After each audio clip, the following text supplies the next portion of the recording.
The border between the United States and Mexico is in the news every day, in ongoing debates about immigration and spending on security initiatives. But what is it like to visit destinations along the border?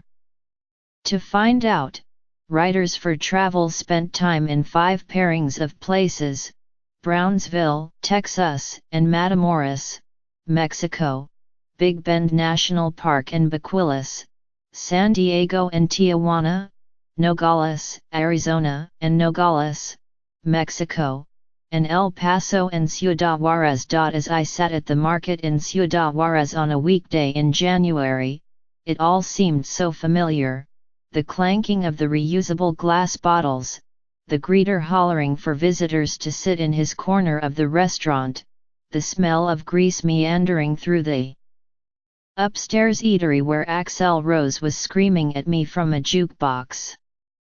All this while vendors downstairs sold T-shirts with the image of the late singer Juan Gabriel emblazoned across the chest, while others negotiated with visitors over the price of a homemade poncho featuring the logo of the Dallas Cowboys. The images of day-long excursions to Ciudad Juarez with my father as a child made their way into my memory, where they collided with the flashbacks of a teenage me sharing buckets of beers with friends who were convinced that going south of the border for a day was more important than sitting through biology. I was one of tens of thousands to cross into Mexico from El Paso that week, challenging the notion that lawlessness in Mexican border cities keeps Americans at bay.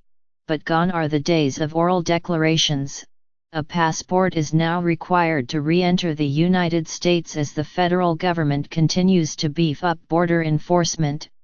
Even in tougher times, many of us never stopped coming here. It is because there are thousands of El Pasoans like me whose ties that bind them to Ciudad Juarez are familial or economic, or both. The effects reverberate well north of the Rio Grande. Texas is Mexico's #1 trade partner, and the El Paso Customs District saw $85.5 billion in two-way trade with Mexico, from January to November 2017. That is the second highest total in the United States, behind Laredo's $270 billion. In the heart of Ciudad Juarez, I crossed the street to where the parishioners from the centuries-old Catedral de Nuestra Señora de Guadalupe were walking through the adjacent park, the Plaza de Armas. Guards were closing up shop at the city's old government office, now the Centro Municipal de las Artes. Both are open to the public, and are just two of the museums and tourist attractions city officials and street vendors hope will lure visitors back to a city considered by lawmakers and human rights groups as one of the world's most dangerous. Just 6 years ago, 2 blocks east on Avenida 16 de Septiembre is a museum that captures the spirit of one of greatest episodes in Mexico's history, the Museo de la Revolución de la Frontera. The museum occupies what was the customs building during the Civil War that raged in Mexico from 1910 to 1920. Recent renovations have transformed it with a modern sleekness. Photographs of Mexican revolutionary figures like Francisco Madero, Venustiano Carranza, and Francisco Pancho Villa in different areas of revolutionary Juarez highlight the importance of the city during the war. There is also an emphasis on how the Americans were responsible for some of the mayhem. Such is the case with the exhibition dedicated to John J. Pershing, who led his so-called punitive expedition in pursuit of Villa after the Mexican rebel leader led his forces into Columbus, and although the writers John Reed and Ambrose Bierce are perhaps the most widely known Americans who were fascinated enough by the war in Mexico to become a part of it, the MUREF instead dedicates space to local photographers and writers like Melville Jean Herskovitz, Harvey Kiefer, and Esther Eva Strauss, whose curiosity and dedication to Photojournalism helped document the war for readers in Texas and beyond. After leaving the museum and walking back toward the downtown's Paso del Norte Bridge, I realized there remains a sense of adventure associated with going into Ciudad Juárez, which I assume could still be slightly overwhelming for new visitors. Though violence has decreased significantly, the sight of a federal police truck carrying masked soldiers clutching semi-automatic rifles can still be somewhat jarring to visitors who are not accustomed to it. I spotted two of these conducting routine patrols before my last stop on this day trip, the Kentucky Club. The bar has been in business since the 1920s and was frequented by Americans in need of a beer, whiskey, or tequila during Prohibition.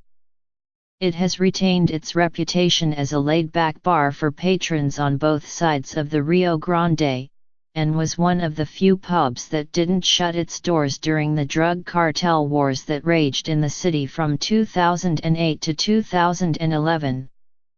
You can stay here for a beer or two, or one of their famous margaritas, or spend hours on end reading about its famous patrons and watching the flat-screen televisions above the hand-carved wooden bar. As the evening wears on, available seats are fewer and the music louder.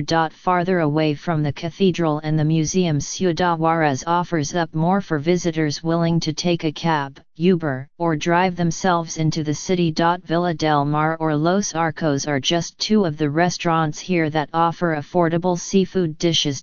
Villa del Mar was a family favorite growing up.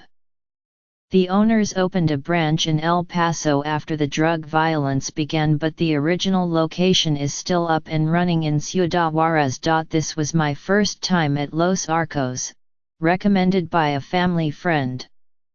A delectable dish of bacon-wrapped stuffed shrimp, a beer, and a bottle of water was less than 350 pesos, or about $19. Closer to the Bridge of the Americas and Chamizal Park, Viva Mexico stages a 2-hour-long pageant that celebrates everything from Mexico's indigenous roots to its vaquero culture with song and dance. That follows a buffet dinner that has become so popular that reservations are recommended. Much of El Paso's identity is rooted in its remoteness. It is in a different time zone than most of Texas. It is closer to the capitals of 3 other states, Arizona, New Mexico, and Chihuahua, than it is to Austin. It is surrounded by mountains and desert that offer few clear distinctions as to where the city in Texas ends and the one in Mexico begins. I was born and raised here.